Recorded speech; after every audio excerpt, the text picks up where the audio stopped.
mitui kara mangai na buat saitu zo than sangi pa bung khatna ahun lai bo ruak khovel ram nuam ber te zinga chirve pha khopa bo ro le sigle sa thuwa ram van nei le dom achunga cheng mixing te po ri rutuang le zalen em atlang le lui te po du tu samang taka chim le mar zonga income aram thir num le lung tileng em mizoram chuan khovel ram dang tena ano to fotrin politics a boina chu alo tok veta a mizote zale nangai sang tu te le thenom khoveng te ne na in po ton na duom tak nei thin te chuan heram boina hi an tur thiam lo kher mai aram le nam mangai na ru ru le tlongai na lo than len pui tu an ni na wange ro chuan hriat thiam na thui tak nein he boina rap thak tak hi an lo tu lung oi sham thin ani hetia boina in khongai na le lai nat na tel mi lova kum som zetalo phingchil nu hian ko hran party le mi mal thanem ngai te zai zap na wang po ni ange zoram chuan chu boina sahul zual pui chu alo kalper tan ve ta hreta kum sa kha zakwa somsari paruk lai hol vela tang chuan in ngei lo te pani chuan tharum le silai ngot ni lova tongka a soirem dan kongte an lo dap tan le ta kum sa kha zakwa somriat alo then phei chuan namsi pai te le india sarkar chuan omze nei taka in biekna an lo nei theita ani amai ro chu sarkar han indor taka chuan thil chu ti mai chuan a fel zung theita bik lem lova anin biek na po chu engma lo te in han top le ren ron thina chutia khaila khun a han om chang te ro chuan a le lam te chuan tran an langor thei hle thunga operation po an bengor zual sau train mizoram chuan kui mizoram order te chuin mizoram avai om te chu an tho chuak chuma india sipai lam la in an mol phona ni ti hria in holo turin an lo fui ve sau boka ma se an ven him sen big si lo wangin an order ngai poi mo lo te chu mna lam chuan an da tha zo bok thin mna ti om zia chu mizo national army ti na nia da tha mna tongkom lar tak ania that ti na ni mna lam hian mizorama mla election chu free and fair election nia an hriat lo wangin an boycott hei wang hi ani mai thei mla candidate chen khat te tan po aral muang lo hle a chan chin bulam chhuwa te po mla ngai dan lo lam dewa thu chhuwa te tan po aral muang chuang hek lo ale lama india sipai lam po in mna officer lem lo te po an thur chuak le zau thin bok helai hun hi chen khat tan chuan ral tit hun ber an hial ome ami pui van tlang ta ne ro chuan azalen sot hle ni in alanga sarkar office le sikul lam te po tuang taka kalin college engemaw zat po pui sui taka hun chho mek zel ania nula tangwal zatam rual po in zirna sang zok an bo tan le mek ani amaro chu hetin rabin felna kong apan zele ti maila namril ru in achia hne laklo nula le tangwal engemaw zat chuan mna an la zom bel ve mek zel boka thalai du om tak te chuan an khobu zol an na chua san mek zel bok ani bung ni na khohar chung kwa hetiar min remna le mon na kong zo a ke pen mek lai hian zo kholian ve tok tak zo lun khwa chuan chung ko khohar tak mai hi an oma chung kholian lo tak an nia an pa ber chu puthan zuala ani ama hi panun tuang tak chung ko bai vai ve taka tanga lo chuak ania unaw piang tlem tak fornu pakhat nen unaw pahni mai an nia a farnu nei chun la hi an chung ko bai vai le har sata wangin na pangte alani la in kolrama aput hne na om bo dai boxia puzola chu mal takin he zo lun kho a hian sairolal chomdol na hnuaya alo seilian ve a hetiang hrepa loko sa ni wang po hi ani mai theye alo puitin ve tak nuwa po hian pain ngai tom le thunhoi rol tak alo ni chhota a ama hi paruru nei tak le rol el na chang hre tak mai ania ama enkol tu te that na zara skula te kalin an hun laya ro pui ve tak class 8 po apas ve nge ani kum som ni pali ani thangin lal ina omin kum som ni pali ani kum fawang olen lai hian lalpa chuan an khothen oma nula pakhat chu nupuya ani sakta a chutia nupuite a han nei ve ta ka chuan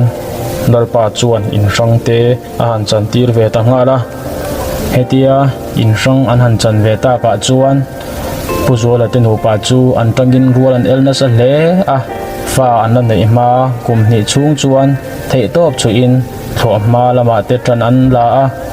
bu ba la mal som na dungin then omte o khopin din hum nan siam ta ani an in nei atanga kum thum na a chuan puzola te nu pa chuan fa pa du om tak an lo nei ta a an fa pa lo pian tu khian puzola lo chom sei lian tu sa lo lal putar to tak lal sang ro ra chu naute thar ming sak havin puzola te ina chuan alo jing le na lalpa chuan hei le lal sang lura nilovin khuanun vengin a hual hin cheua zolun khomi puite thamuan tu hial a alo siam ta cheua he kan zolun kho puitan hian ro lu in ni thei mai to don ni in alanga chu wangin kan fa pathar po chu aminga ro kunga ni ro se ti in naute thar chu aminga phuata ani nu le pa ta na fanau te lo hujia hre chho bel zelin puzola te chung kwa chu lim takin an ko sa chhota a an fa papia na tanga kum ni nuwa chuan fanu du om tak an nei le ta a puzola hi fa sha tanga lo seilian ani wangin mi te khoi na le du saknan dong na sa em a hetia fanu an nei le ta ka phei hi chuan an thenom khoveng te chuan an lom pui hlom hle a aming phua po a in chu nak hloma atopa chuan an thenom pa ming sak chu an puta ani an thenom pa chuan kan fanu hi lalpan na hol him zelanga kan zo ko pui la choi moi tu le lati par vul tu alani dona chu wangin aminga zo than pari ni ro se atia chu lung si takin an pulhen ta ani he an fanu pian kum April tha a hian puthan zo la chu an ko thran chuan upanem nge orde na tan ling takin an thang ting ta a chumi kum October tha a an khuwa presbytery khom pui chuan zorun presbyterian ko thran upa tan alonim ngeta ani puzola thian nu hi doctor den hudanin naw nei zel ngam omlo ni in an ngaya chu wangin zo than parian nei hlim hian a in siam ta nga la amaro chu pathian tran puinin an chung kwa hi an hlim em a fanau tam nei lo ma se an chung kwa hi an lung oi tok em ani kun local zela rokung ate unaw po anu le kang ve tiala le khalam zirmi tak anlo ni unaw hlo nge a an khoa junior high school class 8 thing an zir zo ve a aba ke ro chu aizola ma zirangai ta ani rokung metric HSLC exam kum hian anu chu resel lo na in atlak bok ve ta hlo maya hemi kum hian pari po in class 9 a zir tran ve a an unaw hian puzola mer hriat ko thran lama alo kom nel tak mai upadal than moya in ruak an lu aduna ma se chutia an nu lo hrisel tak lo wang chuan pari phei chu school kal tuang thei ta lo hle a anu ngai tu chuan a ho de ureng nge ani roku ngai ro chu an exam an hai em awangin a ho lo lui rama haril ruero aboi thei hle trin HSLC exam po alo thing ta a tuang takin roku nga chuan exam tuan chuak ve ta a ma se first division alo be se em thin chu au por ta hle maya second division chu a be se san ber ani ta ani pari ro chu exam hun kum top lam alani boka anu chu ayan kol renga thani zet chung chu school po akal mu man lo roku nga metric exam zo an kholama ho tuma ain siam mek lai chuan zorun khot lei rol pani hian lekha ron kengin roku nga chu anu thi thu an ron hril tamaya chung tle rol pani te chuan uro tukin daria ta lo thlengkha kan nia ma se I exam zo fel lo tha kan hri ta wangin thenom ina hian I exam zo kan lo hak che ani inu zonga van duai ani ma se ani ni zo to a mong chang khan in siam la zoin kan ho phei don nia I thlen phei ma chu an lo hak don tho che a thei hil pal nei kha hlom zo ke zoin siam ro khai ti in an pui the dan angin ano pui ve boka ti chuan motor rem chang mel para anin zo thun pan na lam konga chuan anin zui chuak ta a puzuala chiat to khi mi ten an tor pui hlom hle maya an mani hi rol kom thiam le rol pol zau tak an ni boka anin hi alian tok na wangin in chunga leng lo po tual lai mun all zong le thenom te in nen lam an khat rup mai ani roku ngate an o thlen chuan voina an buat sei ngala nitlak rualin an voita ani zo than pari chuan anu boral ta chu atur thiam lo kher maya apa le u chu mi pa an ni a an tur ve tho na in anin sum thei ram zela pari ero zong me chianga ngani boka mitui seng hnem kher mai then rual an tlom nga in an beng war hlom boka rei tak chung chu an kho har hnem turin an o chung kai liam hloma puzula po in an chiat to chung changa lom thu a pu chuak all lo ani hun lo kal zela pari po anin kho har ngak reng thei ni bik hek lo apa thuron angin aizola ma school kal chun zom turin a phei ve ta nge a auro ku nga po a far nu kho har hnem turin le a result ngai chang pa formin aizola chuan a phei ve ngal nge a hetia aizola omlai hian roku nga chuan thian kom zaw tum hle a kholaya te lengin mi ti te ngai thareng thina tin metric te alo pass ve phei chuan college zom pa a narem chang tho tur te po beng war tha in a hria office sang po atlo lor viava a tho theiom tok na po a hual man nual nge ani nikhachu chutia alian vel na lama chuan roku nga chuan MNA town commander pakhat hi atong hlo maya thingpui dora thingpui inin an ti dun mela chu town commander chuan roku nga chu MNA zom ve turin a thlem na satamaya ani rovala ramle nam lanami alo ni ve reng bok nen an ti tui dun hle maya chu mini atang chuan anin mel hriat ta hle mai ani parity in lua chuan chu MNA town commander chu aleng ta zau reng maya atopa phei chuan rova chuan metric pass ve le a MNA zom ve tur chuan rilru asiam ngeta apa ne na po rilru chu asoi tlang hal veka puzuala chuan azirna chun zom tir zel chu adu dan ani na in roku tumru zia a muin han hial chi a angai lova ram mangai na rilru na sat thei zia lo hre tu tho ani boka ingai dan le ti in fa pa chu a tha ve ta mai ani pare ro chuan na u telova ko sak chu a upur le a ma se in rol ve vak chu me cheti chi a angai lem lo wangin angoi mai ani aril ruero chuan kallo se ti hlia reng ani chumi kum of the barni som pali a chuan metric result chu alo chuak ta roku ngapo ahu porte lul nen first division chu ating phave thau maya pari nen anin lama hongin general thate nen lim takin an valom tadar dara le lama chuan an mani lo du sak em tu an nu chu an hrenga ho ting ta chenge ti lo chuan an lung te chu aleng thar em bok ani lo ting ta chenge ti lo chuan an lung te chu aleng thar em boka pari phei chu atap zoi reng mai ani puzuala ero zong tharau lama mi chiang tak ani boka atur thiam thei viau zela halin pe fan changero ani ve tho mai karkhat an cham nu in pari po aizol lama a phei le ta a roku ngero chu alo tum lok to ang chuan MNA zom dan tur rem chang zongin aman hel ta renga emikum kum top don tre pa chuan mi te Christmas mang tura in bot sai mup lain khothang lam panin zora ma chua san ta nge a MNA headquarters sami te po in an lo lom le a ama le khathia malo ni ve baka tangwal fel le har wang tak mizo to ngoi na pian pui fu tak mai alo ni boka how tu te du sakna po a lo le a relo te a captain ring an petamaya humni z rampo na training an nei tir phota an training chung hian ram sang to kwal bok ma se an hun tam ber chu chaina ram thingtlang muna an manga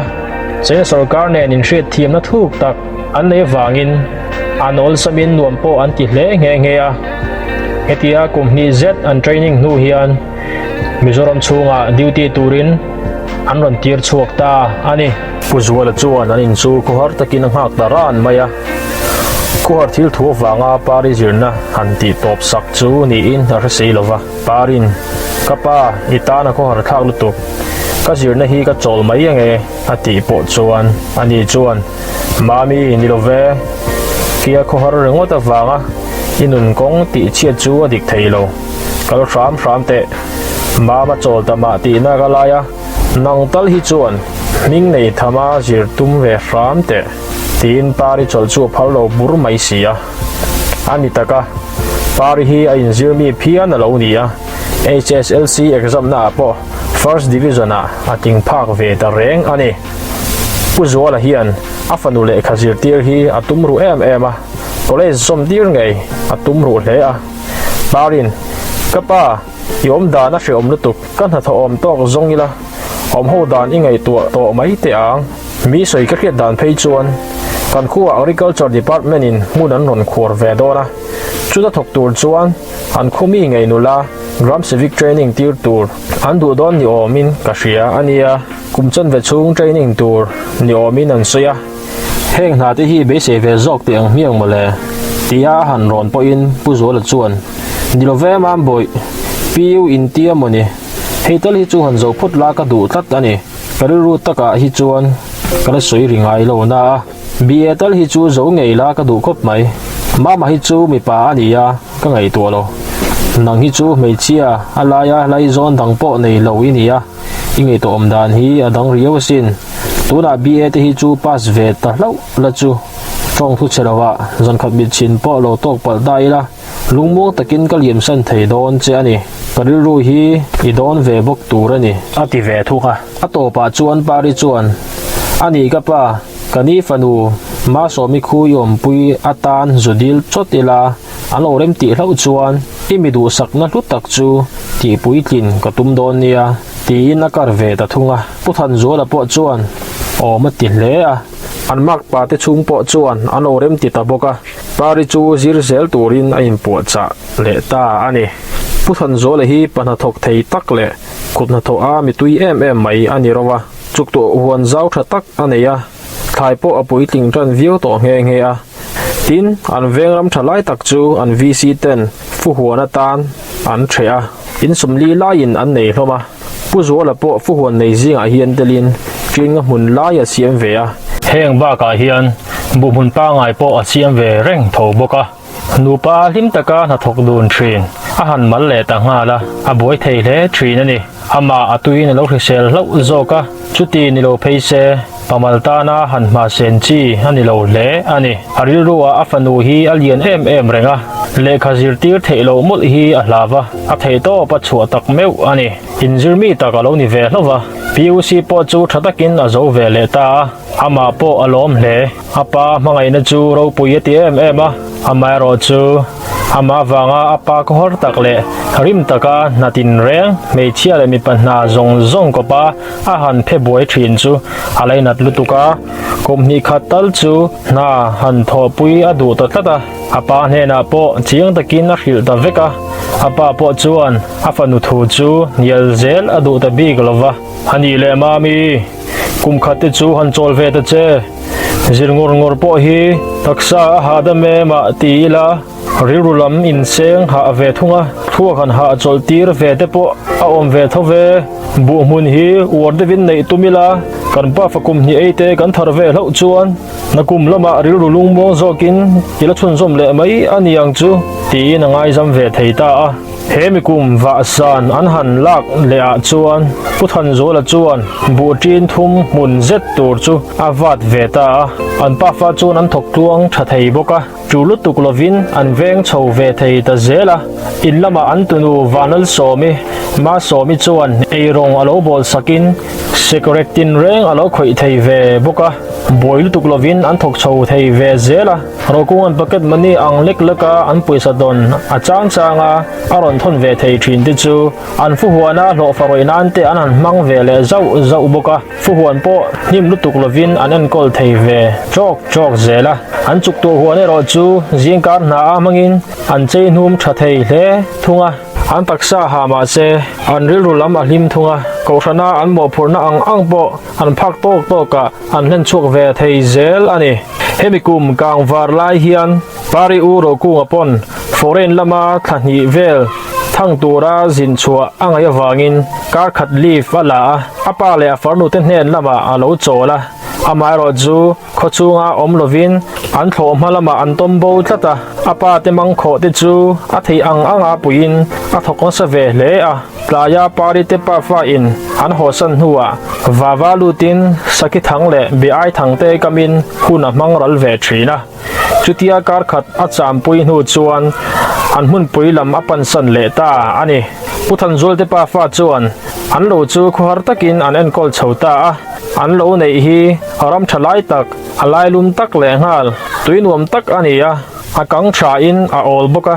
an tho he phian nge a bu po a tha in pu zola po a be se ya sang le a alo tumri ru gangin pari chu college alu ti le thei don ni in a hria a hlim hle ani amaro chu mihring in mangai na le in leinan na hian mi ati hri om na chang a om fo ti hi pu zola te chung ko a po a thleng dik ve zela pari chuan ama mangai em tu anu chu a thei ngil tak tak thei hau lo maya thlai te alo thar tana vaimim le fang ma te lo thar ta ka chuan anu chu a hre chuak lo thei thin lova anu in vaimim le fang ma adu thin zia te chu angai tua chuak lo thei thin si lova rap zoi chunga thlai seng chang anei fo thin ani puzwala po patling ani na wangin pari lung chia chu le lam hoi san mak chang anei ve fo thin chumikum July tha po chu an lo tumbun le ta a nu ram po an thau zo lek to a tu khat chu puzwala te pa fa chuan kohar takin tu thuan an kil du na an khor number 2 an tunu ma so mi la chu a chung te lo lama an tur do wangin ram lama erong bola an dua an ria pui ve dai mai sia an pani chau chuan an thura an maya lo lama fe an tuma wangin anin pe ma de nge a chutia cho an ei lai chuan pu zo la chuan mami hetia ke ma wanga izir na i han chol san ta hi hriom ka ti dan chu i thiam vekin karinga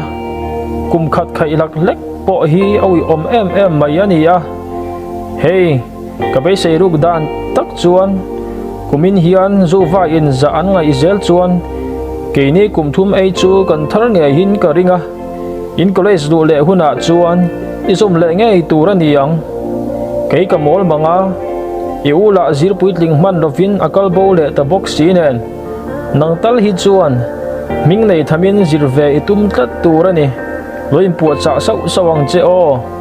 ti in a sui duama pari chuan zirzel chu keipo ka cha ka lom ma se min khaiding tu tur bera ka ngai ka ula chu ram nuaya ala nget sau mai sia keile zelina ka han kalbo san thin che hi shom ka ti ve e ma lom bole nang la hi an itha hi iren thiam lo na samai sia i sel na te hi an ator le hi ka lau em thina ni ma se ibe sei anga kubin hian kan thal hok deu te ania nang po thok ha lu tuk lova in duat thiam don chuan seson le a chuan ka zom le tak ange mania ka ai zol va kal po khan connector pakhat nen kanin muwa zir zom le turin min som na samaya ani fak der na te han riat phei hi chuan ka tha hi a tho thar le thin asin ni e nang ma in duat thiam dona ma so mi hi kan na kol zel thei don ani chuan ka vein admit le tak ange ti in a thleng le apa thleng ruak chu a khom mola chu ti lai chuan an thinom no pang chu lo lu ta ka upar hey mi khwalin in le kha tur an ron kenga an man mo dewa wangin an lo peng man talova min ron tirani tin pari chu le kha ape a pari chuan ma muan itang valutuk kan lo me o tin le kha chu ala a thleng seng zo a chira tan do kan po do a chuan ada thata a heti lai hian pu zuala chuan tap chaka thingpui hang alo siam meka mama chan chin po hi kan hrelo rei ta view mai foreign na changa alo ho lima aizol marlama an omna lai vela te khan la om reng takang mo ngai ven do po a thakop mai kan ram hnuai lam mi te le India sarkar in biak na lai hi a fel mai do ne mo kan ti lai hian an han hlo cham le ang loi bok thin sia tun lai tak pe chu India si pai lamin operation an ngor viau ni in an soi le nga la ka ngai ngai po thalo ve ti na thing pui siam lai chu bong ni te a lo polin a lo thau hau hawa zo than pari chuan podo a le kha chu la chuakin a han bi wang wanga rei ala en man lo tia chuan voi le khata oi ka pa ka u om to lo ka u in min bo san ta oi ka u avom mak em ti na trap ta phut maya pu zo la chuan mami ing ti ziang e khoi lai hmuna nge yu u chu a bo ra la ta o lek lek hian a han tia chutia trap ri te om ta ka chuan thiram te chu an lo tan khom ngal tak taka pari chu thlem po thlem lei thei lovin a tap pom hom reng maya pu zo la po in sum tak chungin a in nit ve hlop boka pari chu in sum lei thei ri heklo a le kha ken chu trap chungin hei hi le kha chu ani han bi chiang teu ti in thren om lo lut ho chu a pe a chu le kha an han chiar chuan ro kunga thi thu le phu mani to thu anon hril na vice president le OMA president ming ziak le sil chuang alo nia a thi chan le thi dan chi ero chu an hriat chian bik lo thu le an kho che vela India si pai operation nei mek ten arwang omna an hrila la a phum fel tura an di wanga arwang po an kho than mola phum ta mai an ni thu te a chung te lamin arung la kan du pu a phor sak le anin huam reng thu te an ron soi alo nia veng pa ho chuan arung valak le lak lo chung chang chu pu zo la chu an soi puing hal thuaya ring gial an soi ho nge nge a pari po a thian nu ber thatuangin aron om pui ta boka ain sum thei ve ta dewa komchar lama thu thleng seya an thu du na ro kunga thalak ron thon thar te chu an bi do na a thalak lui dang te po an khir lor dan dana ro kunga ruang lak le lak lo thu an re lai chuan tangwal ho chu ruang la a kal angai po a kal ngal mai thei turin tual zola an thu khom huk mai boka ruang lak thu rei tak an soi ho nu chuan pu zola chuan khutlang mi pui le oi me ten du sak taka an lo vui to na chu a to ke hunrem chang ma sa a than mun te hrechiang tur chuan kan valat lo ve mai ang chu ti in thu to pasiam felta a tangwal ho po chu ramlama ramriak ko ngai te ko tura an ruat bak chu in lama atul anga ko har chung te troi om turin anom ve ta thap ane